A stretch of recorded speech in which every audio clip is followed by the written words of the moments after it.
이 시간 우리 말씀 보는 시간 갖도록 하겠습니다. 사사기 6장 1절부터 10절 말씀입니다. 사사기 6장 1절에서 10절입니다.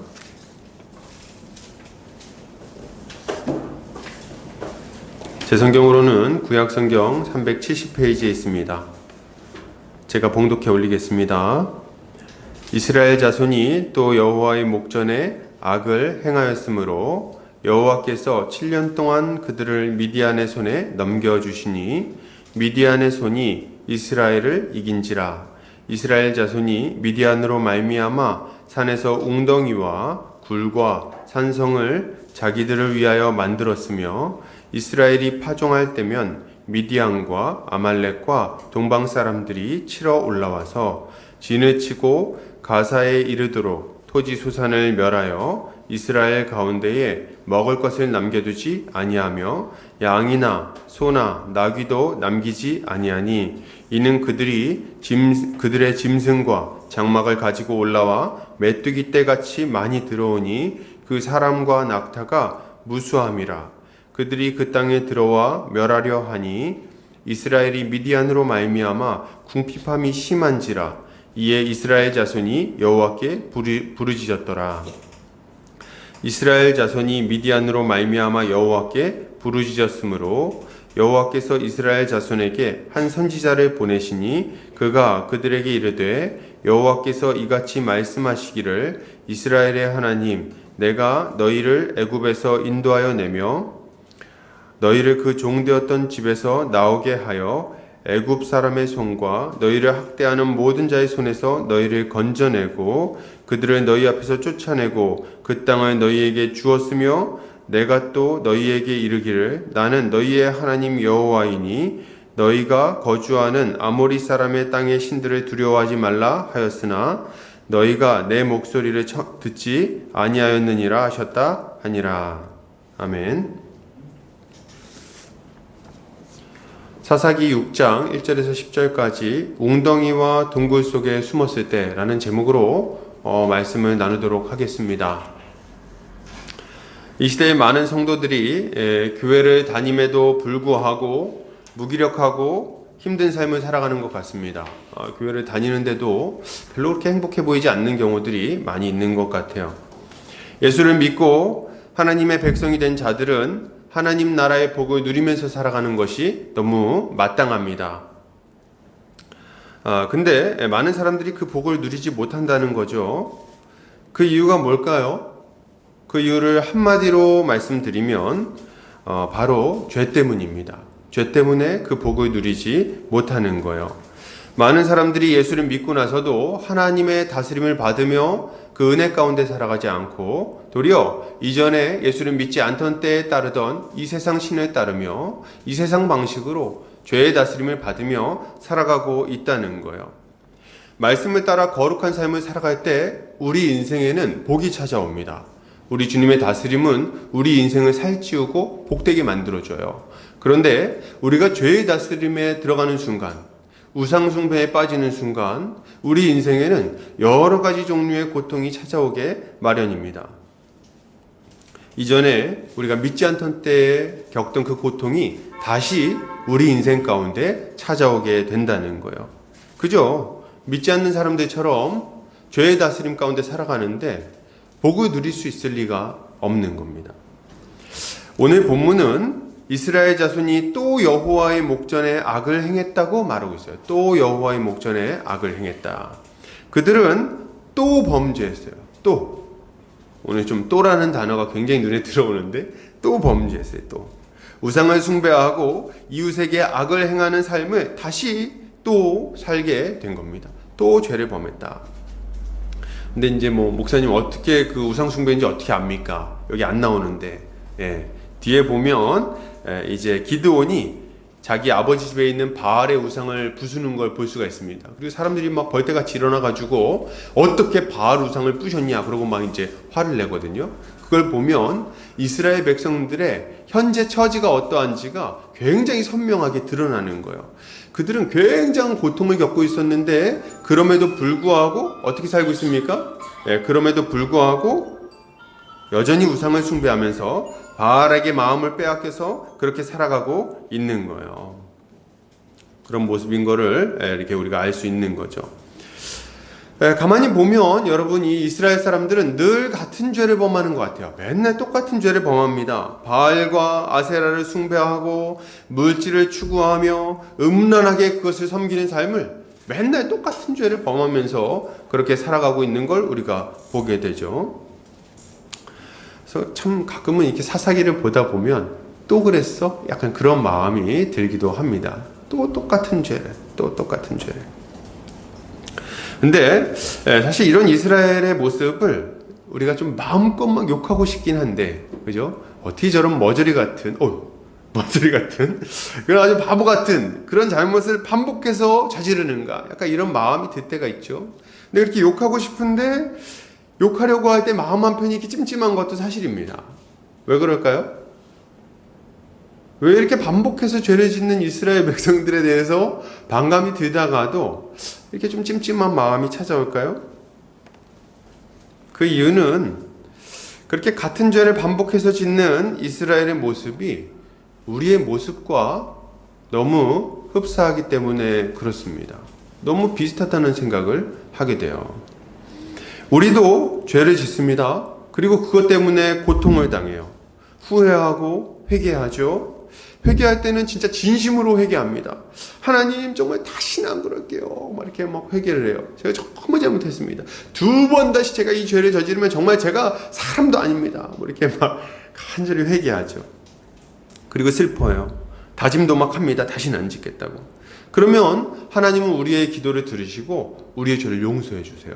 그리고 우리의 다시금 회복시켜 주십니다. 다시금 이전에 그 복된 삶을 살 수 있도록 우리에게 은혜를 베풀어 주신다는 거예요. 문제는 뭡니까? 그러고 나서 똑같은 죄를 다시 저지른다는 거예요. 이게 우리의 모습인 거죠. 이런 우리의 모습은 똑같은 죄를 반복하면서 점점 더 비참한 상황으로 빠져들어가는 이스라엘의 모습과 그다지 다르지 않다는 생각을 하게 됩니다. 그런데 이때 우리가 한 가지 알아야 될 게 있어요, 여러분. 아주 중요한 건데요. 잘 들으세요. 우리가 죄를 짓고 부르짖고 다시 회복하고 또 죄를 짓는 것은 사실 여러분 피하기 어려운 일이라는 겁니다. 이걸 피하기는 어려워요. 이러한 반복은 우리의 인생 중에 계속해서 일어날 거예요, 여러분. 계속 일어날 일이에요. 저도 우리가 예수를 믿고 나서 죄를 이길 수 있다는 걸 압니다. 믿어요. 그걸 의심하는 건 아니에요. 그러나 우리 인생 중에는 반복해서 죄를 짓는 일들이 찾아오게 될 겁니다. 이건 실존적으로 우리에게 찾아오는 일들인 거예요. 근데 제가 지금 강조하고 싶은 게 하나 있어요. 그게 뭐냐면 이러한 반복도 모두 똑같은 모습을 띠지는 않는다는 겁니다. 여러분, 이걸 우리가 기억해야 돼요. 우리가 죄를 반복하지만 이 죄를 반복하는 이 모습은요, 두 가지 방향성을 가지고 있다는 것을 여러분 알아야 됩니다. 두 가지 방향성이 있어요. 첫 번째는 사사기의 이스라엘 백성들처럼 아래로 내려가는 악순환이 있습니다. 아래로 내려가는 악순환. 이스라엘 백성들은 자신들이 전에 지었던 죄를 반복해서 지어요. 반복해서 짓습니다. 그리고 점차 마음이 완고해지는 모습을 보여줘요. 점차 마음이 완고해집니다. 그리고 점점 더 큰 죄에 빠지는 모습을 보여주는 거예요. 그래서 마지막 사사인 삼손 때는 어떻게 됩니까? 처음에 이 사사기의 이 반복 패턴을 보면은 하나님께 배교하고 벌을 받고 고통 가운데 부르짖고 그 부르짖음으로 말미암아 사사를 보내주시고 그걸로 말미암아 회복되는 이 패턴이에요. 그리고 또다시 죄를 범죄하고, 처음이 죄를 범하고 부르짖을 때는 이 사람들이 간절히 부르짖습니다. 그리고 자기 죄를 막 자복해요. 이런 일이 처음에 나타납니다. 그런데 뒤로 가면 갈수록 이들의 이 회개하는 모습이 사라지는 걸 우리가 보게 돼요. 그래서 마지막 사사인 삼손 때를 보면 이들이 회개 기도조차 하지 않는 것을 우리가 보게 됩니다. 그리고 하나님의 반응도 굉장히 좀 냉소적인 반응을 보이시는 걸 우리가 보게 돼요. 이것은 이들의 영적 상태가 점차 하강 곡선을 그리고 있는 것을 보여줍니다. 이게 첫 번째 방향성이에요. 우리가 죄를 반복할 때 진짜 빠지기 쉬운 잘못된 방향성이라고 할 수 있겠습니다. 그래서 우리 중고등학생 때 같이 이렇게 신앙생활했던 지체들이 믿음을 잃어버릴 때 이런 패턴으로 넘어가는 경우가 많아요. 대학교 올라가면서 죄에 빠지고 회개하고 다시 죄를 짓고, 근데 죄를 짓고 다시 돌아오는 게 아니라 점점 돌아오는 속도가 느려집니다. 그리고 점차 교회를 멀리하게 되고 점차 예수님도 멀리하게 되고, 나중에는 이제 내가 언제 예수 믿었냐는 식으로 나오는 패턴을 우리가 보게 되는 거예요. 이게 첫 번째 방향성이에요. 두 번째는 사도행전의 베드로와 혹은 이 초대교회의 그 사도들과 같은 그런 위로 올라가는 선순환이 있습니다. 이 두 번째 방향성을 여러분 우리가 좀 기억해야 돼요. 이들도 죄를 반복합니다. 처음에 지었던 죄를 또 짓는 걸 보게 돼요. 베드로가 처음에 잘했었는데 예수님의 그 부활 이후에도 또 죄를 짓는 걸 보게 됩니다. 뭐 갈라디아서라든지 이런 거 보면 등장하죠. 근데 이들은 그 횟수나 강도에 있어서 처음과 똑같은 형태로 죄를 범하지 않는 것을 우리가 보게 돼요. 똑같은 형태가 아니에요. 어떻게 됩니까? 다음번에 죄를 지을 때는 그 전보다 더 적게 그리고 더 약하게 죄를 범합니다. 그리고 점점 더 하나님의 뜻에 합한 모습으로 변화되어 가는 것을 보게 돼요. 서신서도 보면 이 고린도전서나 혹은 뭐 갈라디아서나 여러 서신서를 보면 교회의 모습이 참 부족한 걸 우리가 보게 돼요. 그러나 그 자리에 머물러 있지는 않는 겁니다. 어떻게 돼요? 그 죄 가운데서 죄를 짓고 또 죄를 짓긴 져요. 근데 다음번에는 조금 더 나아지는 겁니다. 죄의 횟수가 줄어들어요. 그리고 죄를 미워하고 싸우는 모습이 좀 더 길어집니다. 그 다음번에는요 좀 더 줄어들어요. 그 다음번엔 더 줄어들어요. 더 줄어들고 더 줄어들고 더 줄어들고. 사도 바울도 마지막 이제 그 사도 바울의 서신서를 보면 자기를 죄인 중에 괴수라고 막 이렇게 표현하는 걸 보게 돼요. 이 죄인 중에 괴수라는 표현이 정말 괴수같이 죄를 많이 지어서 그렇게 표현을 했을까요? 아니죠. 그건 아닙니다. 사도 바울은 이전과는 비교할 수 없이 거룩한 모습으로 성화되었어요. 그럼에도 불구하고 자신의 그 작은 죄들까지도 하나님 앞에 아주 명확하게 보는 상태가 된 거죠. 그러니까 사도 바울도 처음에 비해서 나중에 가면 갈수록 거룩해지는 것들을 우리가 보게 되는 거예요. 이들의 영적 상태는 상승 곡선을 그리게 되는데 이것이 두 번째 방향성이라고 할 수 있는 것입니다. 우리는 이 두 가지 방향성 중에서 어떤 방향을 택해서 나아가야 되겠습니까? 이 사사기에 나오는 사사기의 이스라엘 백성들처럼 점차 하강 곡선을 그리며 완고한 마음을 갖는 방향으로 나아가야 될까요? 아니면 이 사도들과 이 초대교회 성도들처럼 점차 예수 그리스도를 닮아가는 상승 곡선을 향해서 나아가야 될까요? 당연히 상승 곡선을 타고 올라가야 될 겁니다. 우리 모두 예수 그리스도의 장성한 분량에 이르기까지 점차 거룩의 길을 걸어가야 된다는 거예요. 자, 그러면 이렇게 악순환의 고리를 끊고 선순환에 들어가기 위해서는 우리에게 무엇이 필요할까요?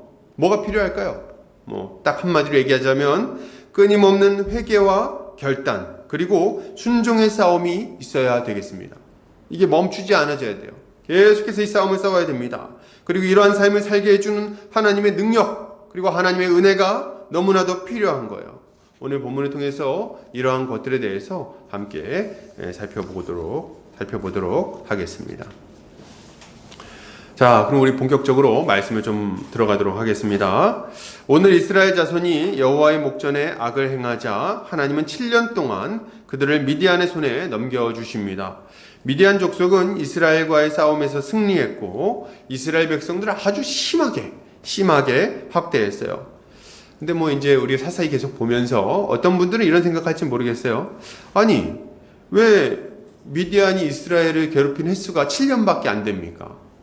그 전까지는 계속 횟수가 막 8년이었다가 그 다음에는 18해였다가 그 다음에 20년이었다가 이렇게 올라갔는데 강도가 세졌는데 왜 갑자기 7년으로 줄었죠? 어떻게 된 거죠? 왜 징계의 강도가 약해졌습니까? 뭐 이렇게 물어보시는 분들이 혹시 있을지 모르겠어요. 그런데 2절부터 5절까지의 내용을 보면 지금 왜 이 미디안이 이스라엘을 7년밖에 안 괴롭혔는지를 우리가 엿볼 수가 있습니다. 그 이유를. 2절에는 이스라엘 자손이 미디안 백성 때문에 어떤 삶을 살았는지가 나와요. 어떻게 살았습니까? 그냥 평지에서 마을을 짓고 거기서 이렇게 밥해 먹고 평온한 삶을 살지를 못합니다. 어떤 삶을 살았어요? 이들은 산에 올라가 가지고 웅덩이와 굴과 산성을 만듭니다. 그리고 거기서 막 살아가요. 왜요? 숨으려고. 숨어서 거기서 이렇게 공격받지 않으려고. 눈에 띄는 곳에 살고 있으면 미디안 족속이 가만히 내버려 두질 않는 거예요. 평지 가운데 있는 사람들, 낙타를 몰고 가가지고 다 도달할 수 있는 곳은 다 초토화시키는 겁니다. 그래가지고 실제로 그 문서 같은 걸 보면은 절벽 같은 데 굴을 많이 파놨다 그래요. 절벽에 굴을 파고 그 절벽 속에 있는 굴에 들어가는 거예요. 옛날 로마 시대 때 카타콤 들어가는 것처럼 그런데 숨는 겁니다. 그래가지고 얘네들이 거기 올라가는 게 귀찮아서 안 오도록 그렇게 거기 숨는 거예요. 그래가지고 온전히 생활을 할 수가 없는 겁니다. 깊은 산이나 웅덩이, 굴과 산성, 낙타가 올라오지 못하는 그런 곳, 그런데 숨는 거죠. 자, 그러면 미디안이 어떻게 괴롭혔길래 이렇게까지 합니까? 할 때 3절, 4절에 그 내용이 나오는데요. 정말 잔인합니다. 어떻게 괴롭혀요? 이스라엘이 파종한 때면 미디안과 아말렉과 동방 사람들이 치러 올라와서 진을 치고 가사에 이르도록 토지 소산을 멸하여 이스라엘 가운데 먹을 것을 남겨두지 아니하며 양이나 소나 나귀도 남기지 아니하니. 여기 보면 미디안 족속이 올라올 때 혼자 올라오지 않습니다. 미디안은 여기 이제 지중해가 있고 여기 이제 가나안 땅이 있죠. 그리고 이쪽에 이제 이렇게 시나이 반도가 있습니다. 이쪽에 미디안이 있어요. 이쪽에, 요 아래쪽에. 근데 이 미디안 족속이 이쪽으로 올라와 가지고 이스라엘 백성들을 침공을 하는 거예요. 근데 어떤 사람들하고 같이 해요? 아말렉 족속하고 동방 사람들하고 같이 칩니다. 그러니까 이스라엘을 둘러싸고 있는 이 이스라엘 대적들을 다 불러 모아가지고 같이 휩쓸고 올라가는 거예요. 그렇게 올라가서 막 괴롭히는데요. 어느 정도로 괴롭힙니까? 먹을 것을 진짜 하나도 안 남겨놓습니다. 아주 조직적으로 약탈과 살인을 저지르는 거예요. 특별히 본문에서는 곡식을 파종하는 시기에 찾아와서 이렇게 토지 소산을 멸했다고 말하는데 먹을 것을 남겨두지 않았다 그래요. 양, 소, 나귀 하나도 안 남겨뒀다 그러죠. 근데 이게 파종할 때만 올라온 것도 아닙니다. 이 나중에 뒤에 보면은 이 기드온이 밀을 수확한 다음에 포도주 짜는 틀에서 그 밀을 타작하거든요. 그러니까 그걸 보면은 그때도 막 쫓아와가지고, 그러니까 추수하는 시기에도 쫓아와가지고 다 뺏어가고 죽이고 막 했던 거예요. 그러니까 아주 파종한 때도 훔쳐가고 약탈하고 나중에 추수할 때도 약탈하고, 그러니까 완전히 씨를 말리려고 하는 걸 우리가 보게 되는 거죠. 자, 여러분, 이런 약탈은요 정상적이지 않아요. 왜 정상적이지 않아요? 약탈은요 추수 때 하는 게 맞습니다. 그렇지 않습니까? 보통 약탈은, 제가 약탈 안 해봐서 모르는데 약탈은 추수 때 하는 게 지혜로운 거예요. 그죠? 이 사람들도 약탈의 어떤 그 프로페셔널한 그런 게 있을 텐데, 뭐 먹을 것도 없는 파종 시기에 가가지고 뭘 약탈을 합니까? 나중에 풍성하게 거두면 이제 그때 딱 뺏어오면 되는 거잖아요. 그죠? 파종한 때는 농사짓도록 일단 내버려 둬야 되는 겁니다. 이게 좀 효율적이에요. 그렇지 않아요? 그래야지 충분히 좀 파종해서 곡식을 많이 거두면 이제 그때 이제 쌓아놓은 거 가져오면 이게 제일 베스트 아닙니까? 그리고 다 약탈하면 안 돼요. 절대로. 약탈할 때도. 왜요? 다 약탈하면 농사 짓는 애들이 죽잖아요. 그죠? 그러니까 다 약탈하면 안 되고 남겨둬야 됩니다. 일정 부분. 그래서 얘네들이 농사를 계속 짓고 그리고 이제 먹을 걸 계속 생산할 수 있도록 해줘야 아주 효율적인 약탈이 되는 거죠. 그래서 제가 만약 이 미디안 백성들이었다면 이렇게 약탈을 했을 텐데 지금 이 사람들은 그렇게 안 하는 거예요. 왜요? 저만 못해서? 아닙니다. 그게 아니에요. 지금 이 미디안이 약탈하는 형태를 보면 이 사람들의 목적이 곡식을 약탈하는 데 있지 않다는 걸 우리가 알 수가 있어요. 그럼 어디에 목적이 있는 겁니까? 여기 보면 토지소산을 멸했다고 하는데 다 죽이는 게 목표인 거예요. 다 쓸어버리는 게 목표인 겁니다. 왜요? 지금 가서 다 막 죽이고 다닌 거예요. 다 죽이고 막 가만두지 않는 겁니다. 눈에 보이기만 하면 다 화살 쏴서 죽이고 막 그 낙타 몰고 가서 막 목 베고 그리고 막 여자는 끌고 가고 막 이렇게 하고 있는 거예요. 근데 얘네들이 막 숨었어. 어디 숨었냐니까 절벽에다가 굴을 파고 거기 막 들어가 있는 거예요. 그러니까 이게 다 죽일 수는 없어. 그러니까 어떻게 해요? 쫓아가서 죽이긴 귀찮으니까 밑에 있는 곡식을 싹 쓸어버리는 거예요. 그래서 걔네들이 결국에는 굶어 죽도록 견디지 못하도록 그렇게 지금 하고 있는 거죠. 어느 정도로요? 가나안 남동쪽에서부터 왼쪽 끝에 있는 가사 지방까지 이스라엘 전체를 이렇게 휩쓸고 다니는 겁니다. 몇 명이 그러고 다녔죠? 5절에 보면 메뚜기 떼 같이 많았다 이렇게 얘기를 하고 있어요. 메뚜기 떼. 그래서 막 그 다큐멘터리 같은 거 보면 메뚜기 떼가 하늘을 딱 날면 하늘에 이렇게 태양빛이 딱 가려집니다. 새까맣게 딱 가려져요. 그 정도, 그러니까 이때 당시 이 지역의 그 메뚜기 떼는 그런 이미지거든요. 그래서 우리가 그 들판에서 보는 그 구워 먹기 좋은 그런 메뚜기가 아니에요. 그래서 이때 메뚜기는 거의 한 번 오면은 싹 휩쓸고 지나가는, 그러니까 먹을 거 하나도 안 남겨놓는 그런 이미지입니다. 근데 얘네들이 그 정도로 많이 몰려온 거예요. 들판을 빼곡하게 덮는 숫자가 매년 몇 차례씩 올라와서 휩쓸고 다니는 겁니다. 여러분, 왜 7년밖에 안 괴롭혔냐고요? 그 이유는 너무 분명해요. 그 이상은 이스라엘이 견디지 못하는 거예요. 그 이상 내버려 두면 더 이상 참을 수 없는, 버틸 수 없는 그런 지경까지 몰리게 된 겁니다. 이런 이스라엘의 비참한 모습은 여러분, 하나님의 법에 불순종하는 자들에게 찾아오는 고통스러운 삶이 어떤 모습인지를 우리에게 아주 선명하게 보여줍니다. 이스라엘은 하나님의 은혜로 누리던 가나안의 그 풍성한 소산을 다 잃어버렸어요. 포도송이 하나하나가 막 두 사람이 짊어져야 될 정도로 그 풍성하던 가나안의 소산을 하나도 누리지 못하고 있다는 거예요. 자신과 자녀들이 먹고도 남아서 나누어 주기까지 했던 풍족한 삶을 완전히 잃어버린 겁니다. 여러분, 재산만 잃어버렸나요? 아니요. 많은 사람들이 목숨을 잃어버렸고 친척이 죽는 것들을 경험했어요. 그게 다가 아닙니다. 자신의 기업에서 안온하고 평온하게 살아가던 그 평온한 삶도 완전히 잃어버리게 됐어요. 마을에서 밥 짓고 연기 나는 모습 보고 석양을 보고 비 내리는 걸 보고 함께 이웃들과 하하호호 웃던 그 모든 모습들이 다 사라지게 된 겁니다. 그걸 다 잃어버렸어요. 평온한 일상이 없어졌습니다. 늘 불안하고 늘 떨리고 늘 쫓기는 그런 인생, 한순간도 만족하지 못하는 빈곤한 인생, 그 인생이 그들에게 찾아왔다는 거예요. 늘 두려움에 빠져서, 늘 슬픔에 빠져서, 늘 후회하며 늘 어리석은 삶을 살아가는, 동굴에 숨어 사는 비참한 처지가 되어버린 거죠.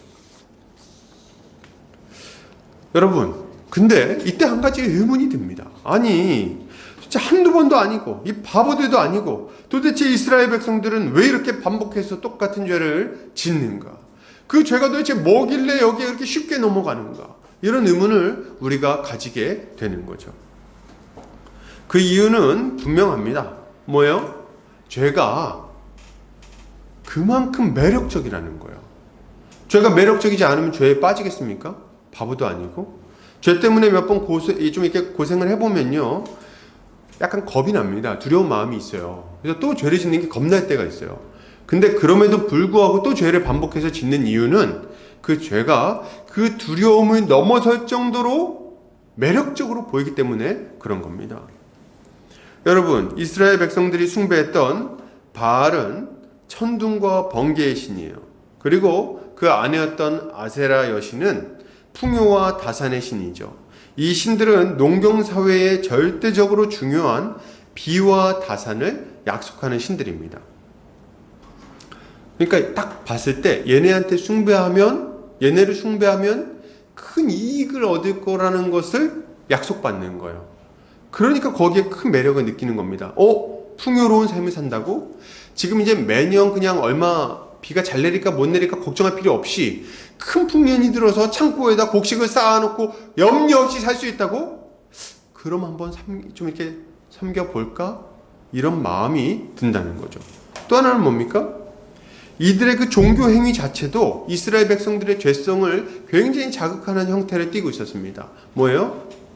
네, 음행이 이들의 종교 행위의 핵심에 자리하고 있었습니다.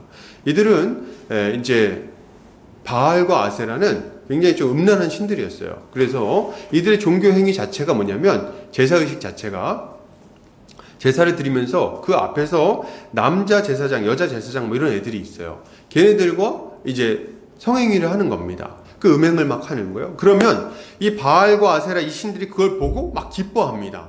기뻐하면서 비를 내려준다고 이렇게 믿었어요. 이들의 교리 자체가 그런 거예요. 그러다 보니까 이스라엘 백성들의 그 죄성을, 그 완악하고 음란한 죄성을 아주 정확하게 자극하는 형태로 이들을 유혹하고 있었던 거죠. 그래서 이들이 이런 죄를 범한 거예요. 그러니까 정리해보면 이스라엘 백성들은 우상숭배를 통해서 풍요를 얻고 쾌락을 얻고자 이 일을 행했다는 거죠. 근데 여러분 있잖아요. 이게 지금도 똑같아요. 지금도 똑같습니다. 똑같은 이유에서 죄에 넘어가는 거예요. 여러분 우리 왜 자꾸 반복해서 똑같은 죄에 넘어갑니까? 죄의 약속에 귀를 기울이는 이유가 뭡니까? 그 죄가 너무 달콤한 것들을 우리에게 약속하기 때문에 그렇습니다. 죄가 뭘 약속합니까? 우리에게 이익과 쾌락을 약속합니다. 그걸 우리에게 약속해요. 근데 문제는 뭐냐면 이 죄가 우리한테 이걸 약속할 때 뭉뚱그려서 약속하지 않아요. 너무 선명하게 눈에 보이도록 이걸 약속합니다. 그래서 거기 넘어가는 거예요. 죄의 약속이 너무 이게 손에 잡히듯이 보이는 약속을 한다는 거예요. 여러분 왜 주일 안 지켜요? 왜 주일 안 지키고 주일에 일합니까? 여러분 일해보신 분들 알아요. 이렇게 장사하는 분들은 주일 하루 더 일하면 얼마가 나오는지가 딱 금액이 떨어집니다. 커피숍을 열어보세요. 여러분 커피숍을 열면 주일에 몇 명이 오는지가 딱 계산이 나와요. 얼마, 주일에 일하면 얼마. 딱 떨어지는 거예요. 왜 주일에 일하냐고요? 딱 떨어지니까. 나한테 주어질 이익이 얼마인지가 딱 떨어지니까. 여러분 왜 형제를 험담하고 비방합니까? 그거 왜 해요? 그거 나쁜 거 알면서 왜 그럽니까? 해봐서 알아요. 속이 시원하다는 거. 그거 할 때 보복할 때의 그 심리, 나한테 그 속상하게 했던, 나를 그냥 괴롭혔던, 날 무시했던 그 사람을 이렇게 험담할 때, 그래서 그 사람이 난천저지에 몰렸을 때 그 쾌감을 기억하고 있는 거예요. 그러니까 하는 거지. 여러분 왜 바람 피냐고요? 왜 바람 피냐고요? 너무 뻔한 거 아닙니까? 그게 설레임과 쾌락을 약속하기 때문에 그렇습니다. 내 마음 두근거리는 것들, 울렁거리는 마음, 이제는 좀 둔해졌던, 내 배우자와는 더 이상 느끼기 힘들어진 어떤 그런 요소들을 자극해 주니까. 그리고 짜릿한 쾌락을 약속하니까. 그래서 죄에 빠지는 거예요. 바보가 아닙니다, 우리가. 예, 죄는 우리에게 아주 선명하게 이익과 쾌락을 약속합니다. 문제는 뭡니까? 그럼 문제는 뭘까요? 이런 죄의 약속은 모두 거짓된 약속이라는 것이 문제의 핵심에 있습니다. 그리고 이건 다 거짓된 약속이라는 걸 기억하시기 바라요. 죄의 약속은 다 부도난 어음과 같습니다. 이익을 약속하고 쾌락을 약속하지만 결코 그것을 그대로 가져다 주지 않는다는 것을 여러분 기억해야 되는 거예요. 죄의 약속은 처음에는 지켜지는 것처럼 느껴집니다. 그러나 금세, 얼마 걸리지 않아요. 금세 그 약속이 거짓말이라는 것이 들통납니다. 우리에게 이익을 준다고요? 쾌락을 준다고요? 아니요. 잠시 이득인 것 같죠? 그러나 금방 알게 됩니다. 내가 누리던 그 이익이 물거품처럼 사라지는 것을 경험하게 될 거예요. 도리어 그거보다 더 큰 손해가 우리 인생에 찾아오는 것을 경험하게 될 겁니다. 가정이 무너지고 그리고 내 인간관계가 무너지는 것을 경험하게 될 거예요. 잠시 보복하는 것이 쾌락을 갖다 줍니까? 속 시원한 마음을 주나요? 금세 후회하게 될 거예요. 왜요? 그것 때문에 관계가 깨지고 다른 사람들 안에서 누리던 그 신뢰관계가 다 깨어지는 것을 경험하게 될 거니까. 여러분, 불륜이 왜 우리에게 거짓 약속인 줄 아십니까? 예, 그것은 우리의 그 탄탄하고 안정적이었던 그 안정된 행복을 다 빼앗아가기 때문에 그런 거예요. 다 빼앗아갑니다. 순식간에, 한순간에 회복시키기도 어려울 정도로 이 모든 것을 가져가 버리는 거예요. 잠깐의 쾌락이 없는 건 아니에요. 마귀는요, 거짓 99%의 1%의 진실을 섞습니다. 그래서 잠시의 쾌락을 줘요. 그리고 그 이후에 지속적인 고통과 참을 수 없는 불안함과 두려움, 불안정함을 가져다 주는 거죠. 여러분, 이걸 우리가 알아야 되는 거예요. 죄는 하나님이 우리에게 주셨던 모든 풍요를 없애버리고 영적인 빈곤함을 가지고 옵니다. 우리 인생에는 평안도 없고 기쁨도 없게 되는 거예요. 도리어 걱정과 근심이 가득하게 될 것이고 두려움과 허무함이 가득하게 될 겁니다. 여러분, 이 말씀 꼭 드리고 싶은데 어떤 것으로도 이걸 막을 수 없을 겁니다. 우리가 죄 가운데 다시 돌아갔을 때 우리의 힘으로 외적인 어떤 방법으로도 이러한 빈곤함과 고통을 막을 수 없어요. 왜요? 이것이 하나님의 징계로 찾아오는 것이기 때문에 그렇습니다. 누가 하나님의 손에서 우리를 건져낼 수 있겠어요? 누가 하나님의 징계에서 우리를 안전하게 보호할 수 있겠습니까?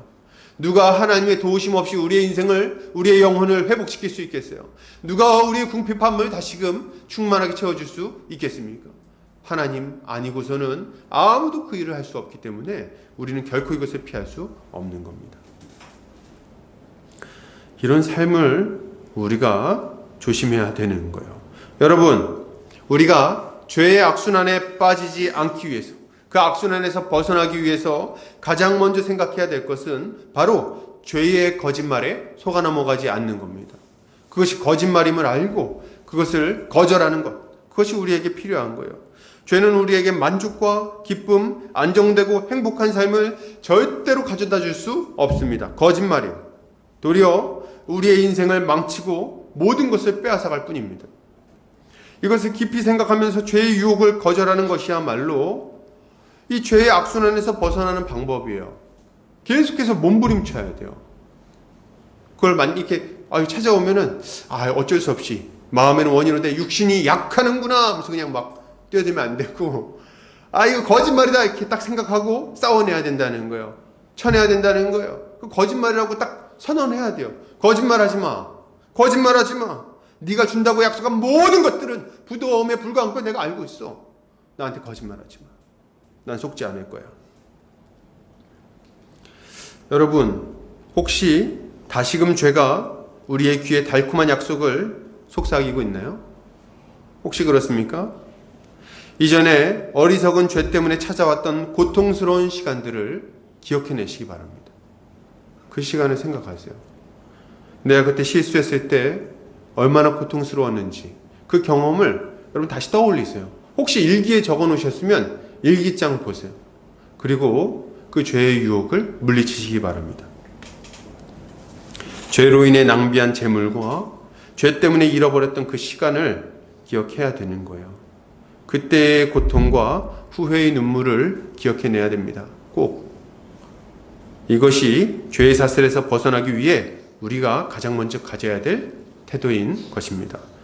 이렇게 죄의 유혹을 거절하는 우리 성도님들 되시기를 주의 이름으로 축복합니다. 아멘이 적은 이 시대에 저라도 좀 크게 하겠습니다. 아멘! 죄와 좀 잘 싸웁시다. 자, 두 번째로 계속해서 보겠습니다. 우리는 지금 죄의 악순환에서 벗어나기 위해서 필요한 게 무엇인지 좀 살펴보고 있는 중에 있어요. 첫 번째로 중요한 것은 죄의 유혹에 빠지지 않기 위해 죄를 경계하고 멀리하는 것이 필요하다고 말씀드렸습니다. 그런데 이렇게 경계했는데도 불구하고 부지불식간에 범죄했을 때는 그때는 어떻게 할까요? 나도 모르게 혹은 이 경계하는 마음을 어느 순간 좀 늦췄다가 죄를 다시 범하게 됐을 때 그때는 어떻게 해야 되냐는 말이죠. 당연한 말이지만 이때 우리에게 즉각적으로 필요한 것은 바로 죄를 회개하는 겁니다. 이게 우리한테 필요해요. 죄를 회개해야 되겠어요. 죄를 회개해야 된다. 회개야말로 죄로 인한 고통에서 벗어나게 하는 유일한 방법이기 때문에 그렇습니다.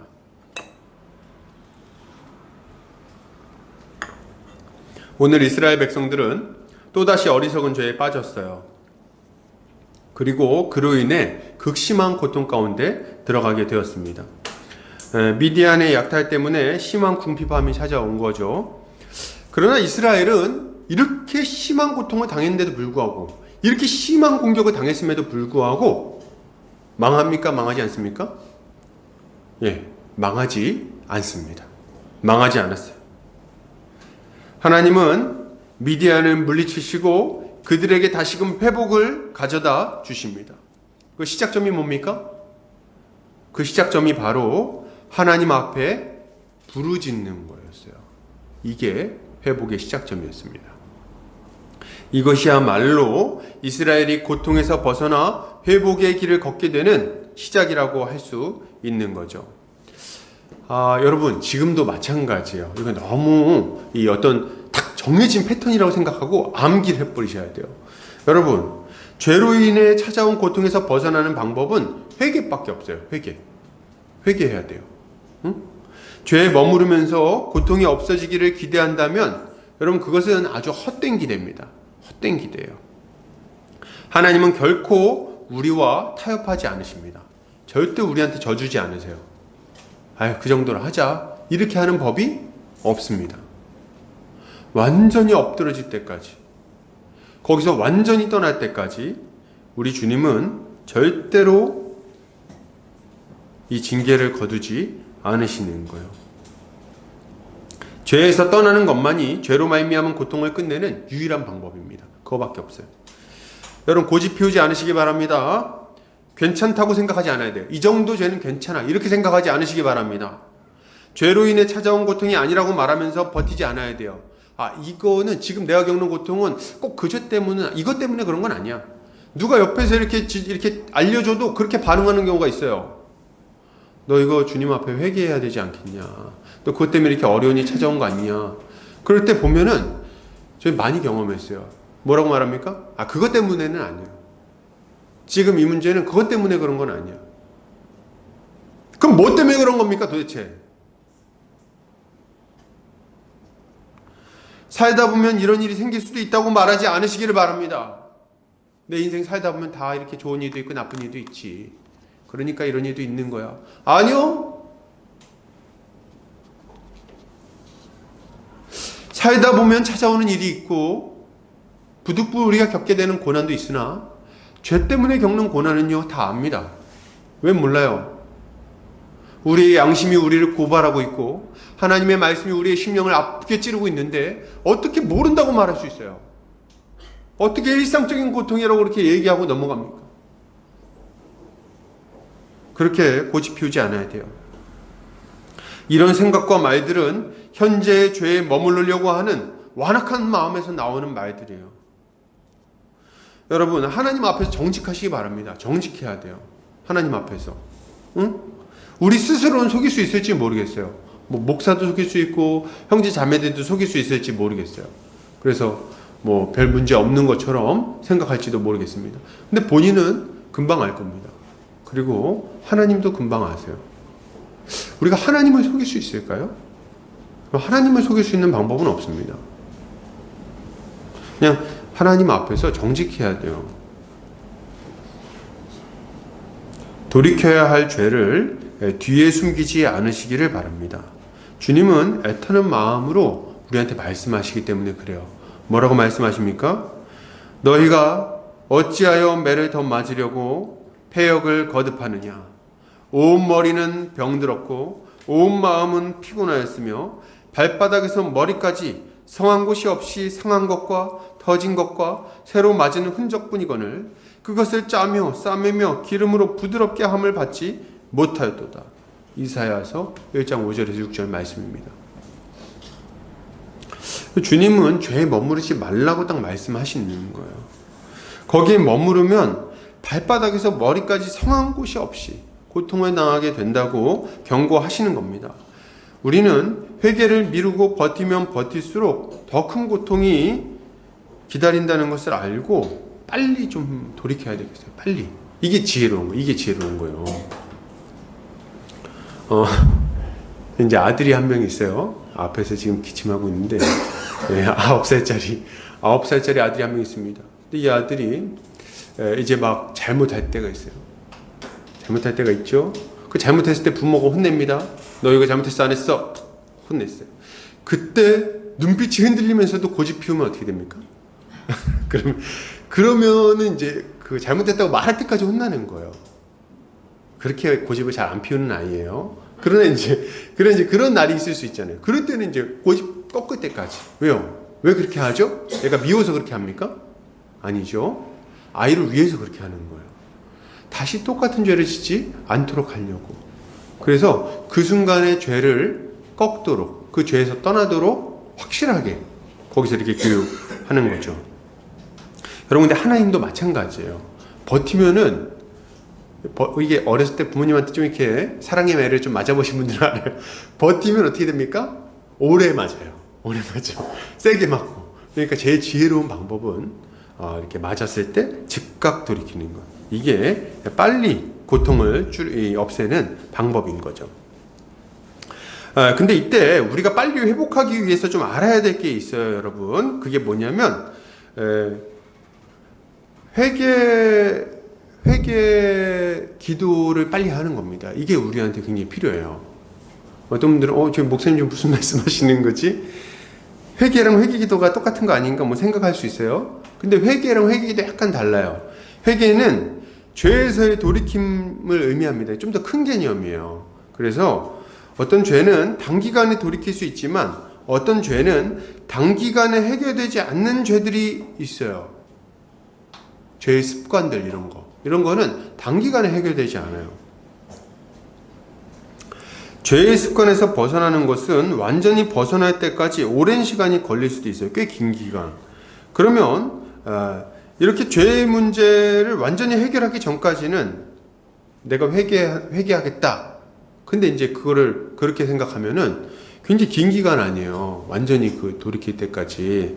그럼 그때까지 계속 고통을 당해야 되는 겁니까? 완전히 죄에서 벗어나기 전에는 회복이 시작되지 않는 건가요? 이거 정말, 죄 때문에 고통당해 보신 분들은 알 텐데 되게 담담한 얘기예요. 왜냐면 주님이 때리실 때 대충 때리시는 법이 없기 때문에 그래요. 너무 아파. 너무 고통스러워서 당장 이거 끝내고 싶거든요. 당장 그 죄를 제발 하나님 이렇게 빨리 끝내고 싶은데 이 죄에서 완전히 돌이킬 때까지 이게 계속된다 그러면 이게 답이 안 나와. 너무 힘들어. 근데 그렇지 않다는데 굉장히 감사한 일이 있는 거죠. 주님은 우리가 주님 앞에 죄를 자복하고 돌이키기로 결단하면 그때부터 회복의 역사를 시작하십니다. 그때부터. 그래서 우리가 중요하게 생각하고 힘써야 하는 것이 있는데 그게 바로 회개 기도인 거예요. 회개 기도가 되게 중요해요, 여러분. 어떤 분은 회개와 회개 기도가 뭐가 다르냐 생각하겠는데 회개가 좀 더 큰 의미예요. 회개는 우리가 삶에서 죄를 버리고 돌이키는 정 과정을 다 포함하는 것을 회개라고 말합니다. 예를 들어서 우리가 이제 거짓말을 했다. 거짓말을 해서 누구한테 피해를 끼쳤다. 그러면 회개는 어떤 걸 포함하냐면 하나님 앞에 잘못했다고 고백하는 것뿐만 아니라 내가 거짓말한 당사자한테 가서 이 죄를 고백하고 그걸 바로잡아주는 것까지, 그리고 그거에 대한 내 거짓말로 인해 손해본 게 있다면 그 손해본 걸 다 갚아주는 것까지 전 과정을 회개라고 말합니다. 그리고 내가 누군가에 대해서 비방을 했어요. 그래가지고 누군가의 명예가 실추됐어. 그러면 회개는 어떤 거냐면 하나님 앞에 잘못했다고 자복하고 기도하는 것뿐만 아니라 그 형제를 찾아가서 사과하고 용서받고 이 사람의 명예를 여러 사람한테 훼손시켰을 거 아니에요. 다 찾아가서 내가 잘못 말했다고 이걸 해명을 해줘야 됩니다. 이 정 과정. 그래서 명예를 회복시켜주는 과정까지를 포함하는 것이 회개의 정 과정인 거예요. 이거 다 하는 게 회개입니다. 그러니까 좀 넓은 개념이에요. 그죠? 회개가 쉽지 않아요, 생각보다. 근데 회개 기도는 뭐냐면 그 첫 시작점에 위치한 거예요. 하나님 앞에 우리의 죄를 인정하고 주님 앞에 이걸 다 자복하는 거예요. 그걸 잘못했다고 주님 앞에 용서를 빌고 사죄의 은총을 구하는 것. 이게 회개 기도라고 말할 수 있는 거죠. 근데 우리가 이 회개 기도를 해야 된다는 거예요. 여러분 그냥 적당히 뭉치고 넘어가려고 그러지 마세요. 잘못했을 때 내가 잘못했으니까 가서 사과해야지. 그 전에 회개 기도하세요. 우리의 모든 죄는 1차적으로 사람에 대한 것이 아니고 하나님께 대한 거라는 것을 기억해야 됩니다. 우리의 모든 죄는 하나님의 법을 어긴 것이기 때문에 우리는 하나님 앞에 죄를 범한 거예요. 이걸 알고 하나님 앞에 죄를 자복하는 게 먼저입니다. 그리고 주님께 용서를 구하고 그 예수 그리스도의 십자가 보혈로 우리의 죄를 씻어주시기를 구하는 게 먼저예요. 이게 우리에게 필요한 겁니다. 중요한 것은 먼저 우리 죄를 자복하는 게 굉장히 중요합니다. 죄를 자복해야 되겠어요. 자백해야 돼요. 자백. 죄를 슬퍼하면서 하나님 앞에 잘못을 인정해야 된다는 거예요. 그리고 그걸 용서해 주시기를 간절히 구해야 됩니다. 우리 주님 말씀하시죠. 시편 51편 17절 말씀입니다. 주보 뒤를 참고하시면 돼요. 읽겠습니다. 시작. 하나님께서 구하시는 제사는 상한 심령이라. 하나님이여 상하고 통회하는 마음을 주께서 멸시하지 아니하시리이다. 아멘. 예, 상하고 통회하는 마음으로 우리의 죄를 자복해야 된다는 거예요. 근데 제가 이제 이런 걸 이렇게 설교를 하다 보면은 그런 의문이 들 수 있어요. 어떤 의문이냐면, 아니 그냥 하나님한테 잘못했다 그러면 되지. 뭘 자백을 해? 응?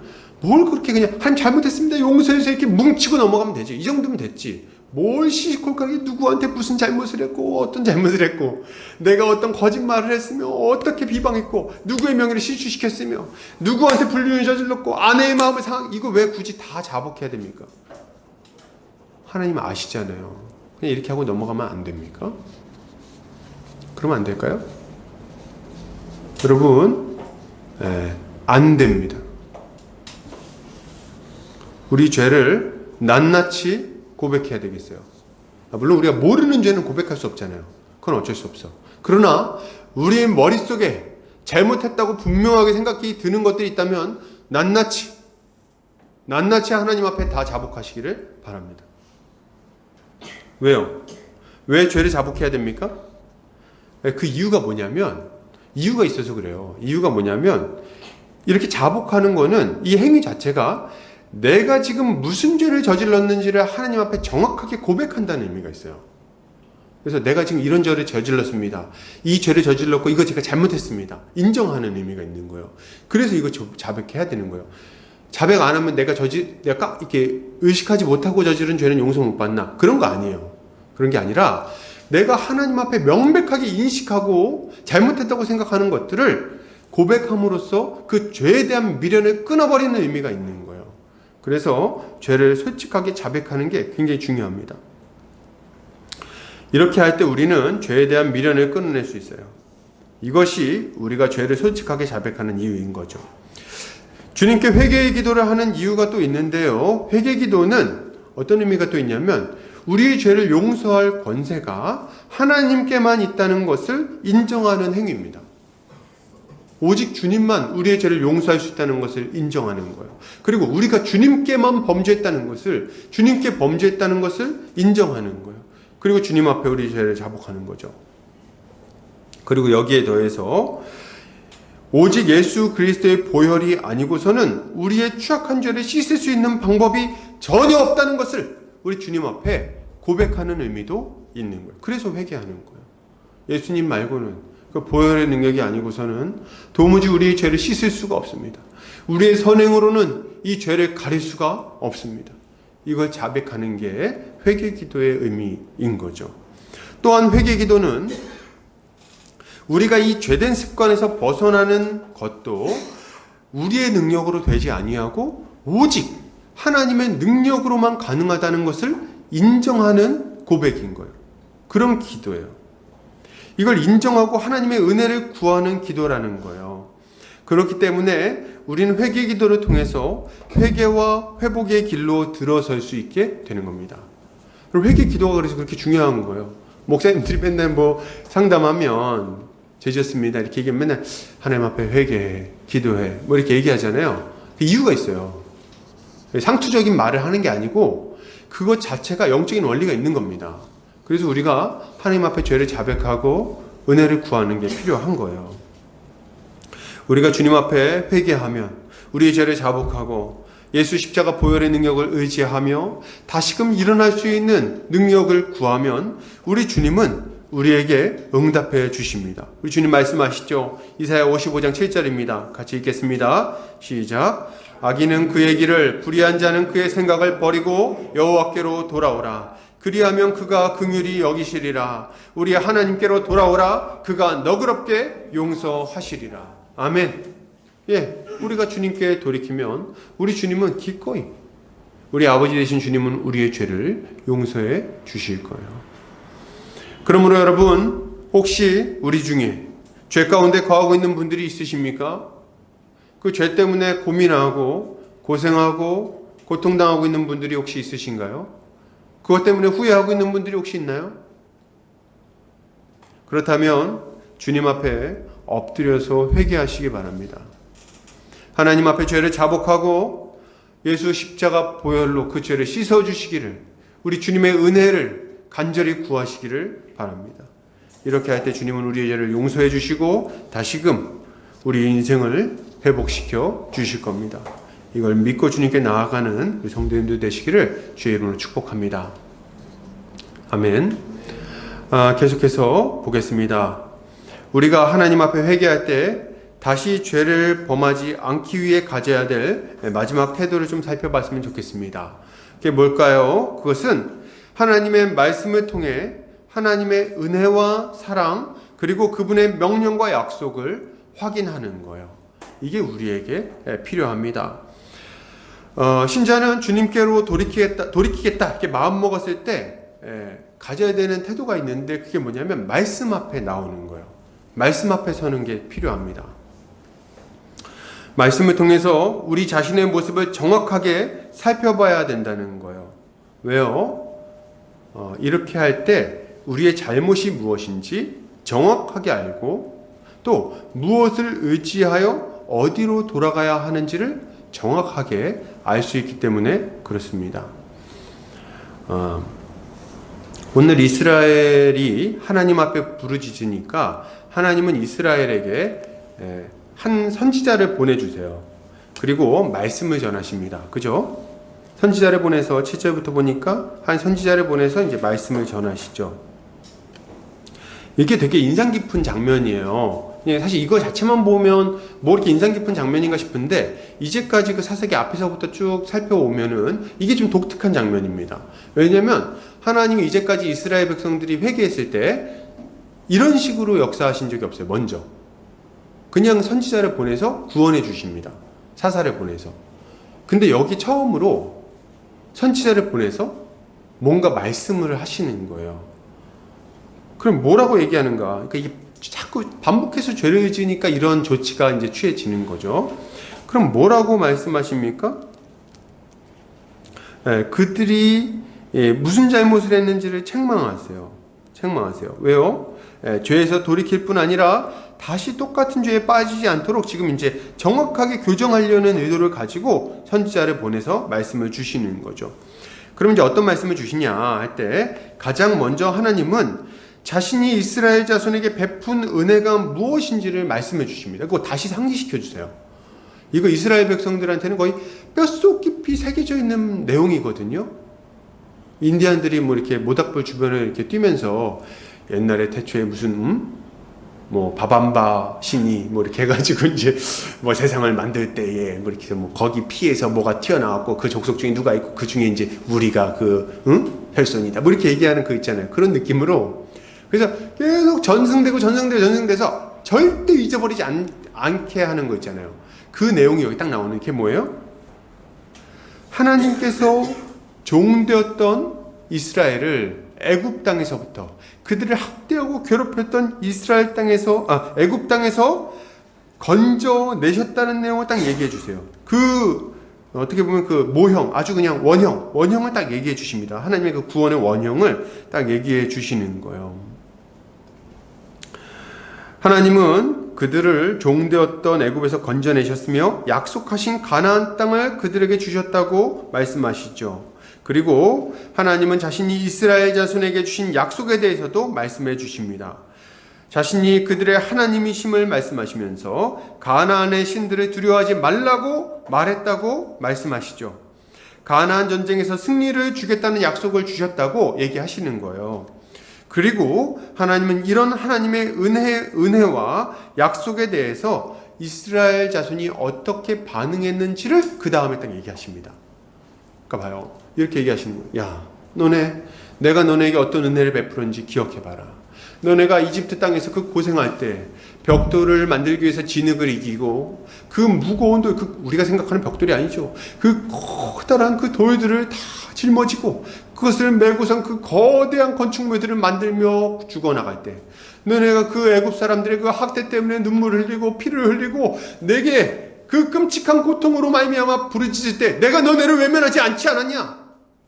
내가 너네에게 은혜를 베풀어서 모세를 보내었고 너네를 그 강대한 이집트의 손에서 건져내었다. 애굽을 10가지 재앙으로 쳤고 그들의 장자를 죽였으며 그 중에서 너희를 한 사람도 상하게 하지 않고 건져내었다. 너희가 거대한 홍해 앞에 섰을 때, 장이란 요단강 앞에 섰을 때 내가 그 홍해를 가르고 그 가운데서 너희를 건져내었고 너희를 뒤쫓던 그 모든 애굽의 군대는 바다 가운데 다 몰살시켜 버리지 않았냐? 그리고 광야 40년 가운데 너희가 먹을 것과 입을 것이 부족하지 않게 너희 신발이 닳지 않게 내가 너희에게 은혜를 베풀어 주지 아니하였느냐? 너희가 농사짓지 않은 것들로 먹었고 너희가 짓지 않은 옷을 입었고 너희가 하지 않은 것들로 여기까지 오지 않았냐? 그리고 너희가 가나안 땅에 들어올 때 너희의 능력으로 이 땅을 취한 것이 아니라 내가 준 약속을 힘입어 이기지 않았냐? 내가 너희에게 준 능력으로 여리고를 무너뜨렸고 가나안에 무수히 많은 그 왕들을 무너뜨리지 않았냐? 다 내가 너희 신이 되어서 너희 하나님이 되어서 가나안의 신들을 짓밟고 그 왕들의 목을 쳤기 때문 아니냐? 그런데 너희는 지금 나에게 어떻게 행했냐? 이렇게 말씀하시는 거예요. 반응이 뭐였어요?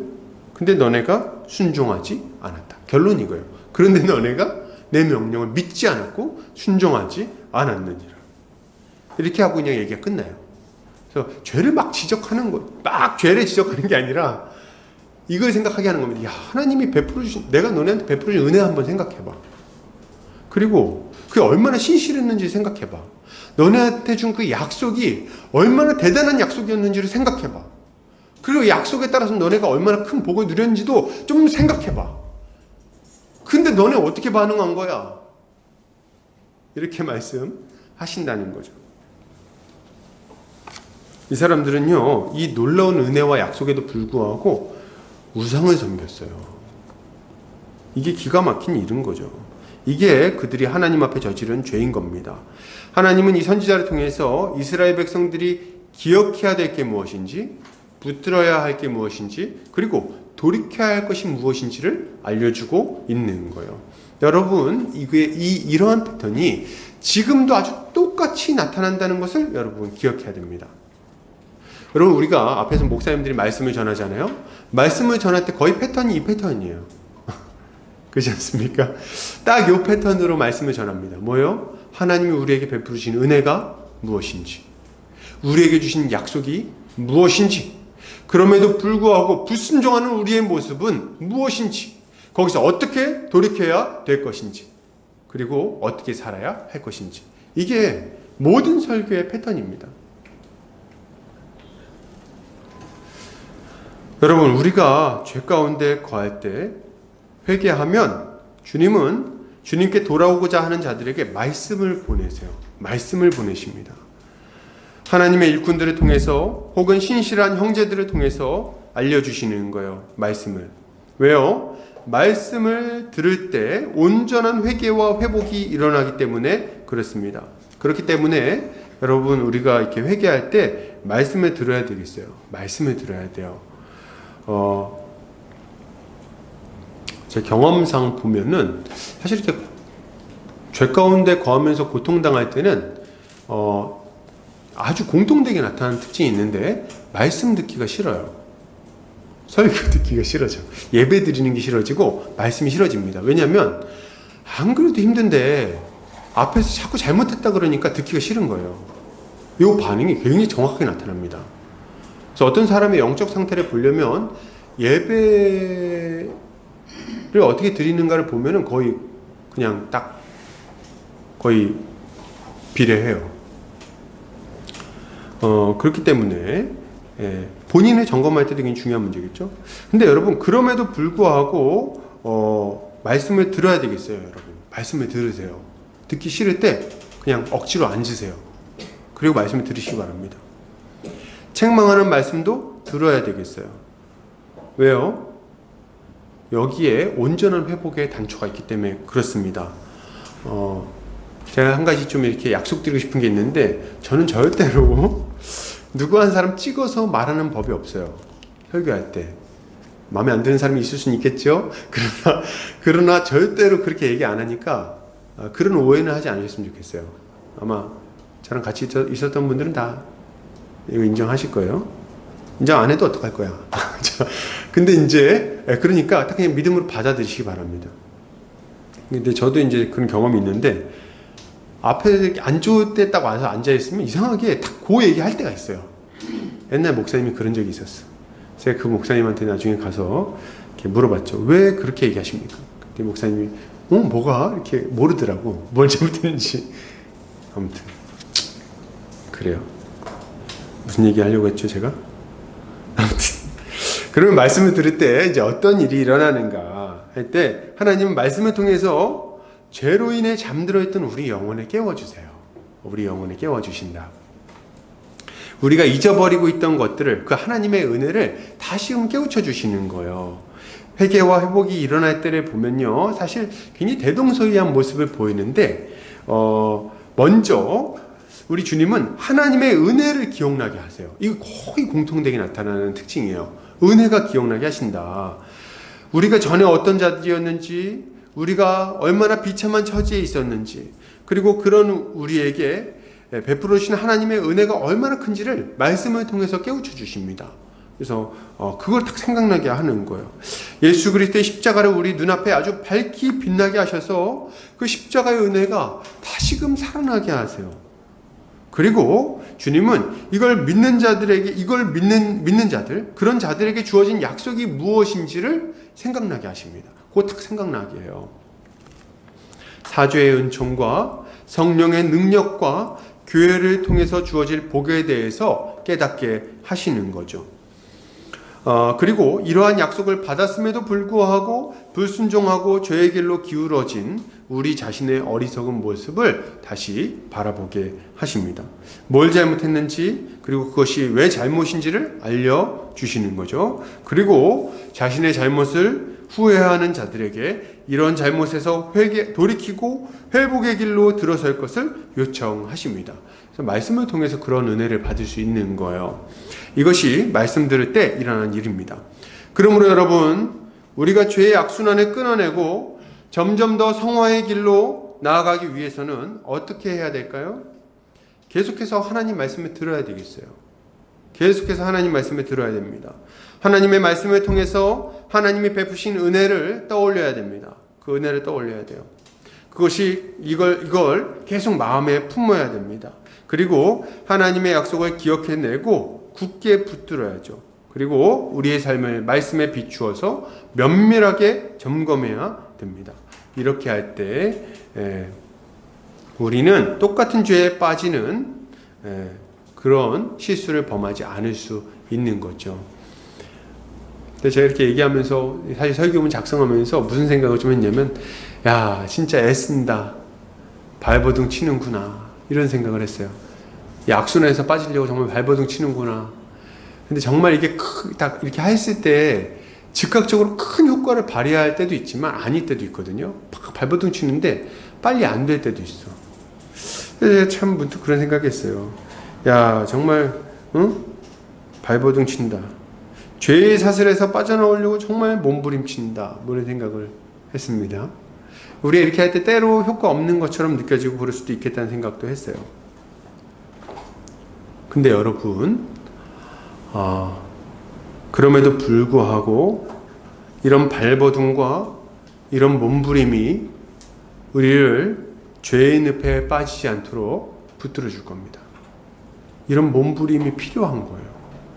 지금 당장은 크게 의미 없는 것처럼 느껴지는 그 발버둥이 우리를 완전히 망하는 길에서 돌이켜 생명을 얻게 만들어 줄 겁니다. 우린 이것을 믿고 말씀과 기도에 힘써야 되겠습니다. 결론을 드립니다. 여러분, 우리는 죄의 악순환에서 벗어나 거룩의 선순환으로 나아가야 하겠습니다. 이렇게 할 때 비로소 우리 인생은 정말 복되고 질서 있고 충만한 모습으로 바뀔 거기 때문에 그래요. 우리 주님이 우리에게 약속하신 그 하나님 나라의 복이 있습니다.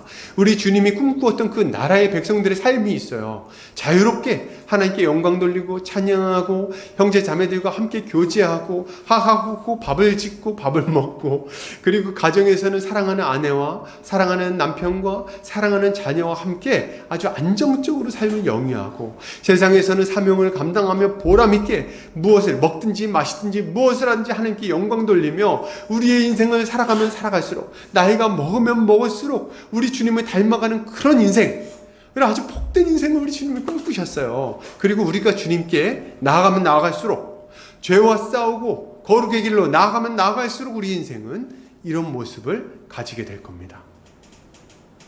그러므로 우리는 점점 더 죄를 끊어내고 점점 더 의를 행하는 길로 나아가야 되겠어요. 죄의 유혹에 지지 않아야 됩니다. 그 거짓된 약속을 거절하고 멀리해야 되겠어요. 그리고 죄를 지었다면 즉각 하나님 앞에 회개해야 되겠습니다. 우리 죄를 자복하고 은혜를 구해야 됩니다. 그리고 계속해서 하나님 말씀을 들어야 돼요. 주님의 십자가를 바라보며 우리의 삶을 점검해야 되겠습니다. 이렇게 할 때 우리는 점점 더 하나님 나라의 복을 누리게 될 뿐 아니라 주님이 기뻐하시는 거룩한 주의 일꾼으로 점차 힘있게 세워지게 될 것입니다. 한 주간도 우리 주님의 은혜로 승리하는 우리 모든 성도님들 되시기를 주의 이름으로 축복합니다. 같이 기도하겠습니다.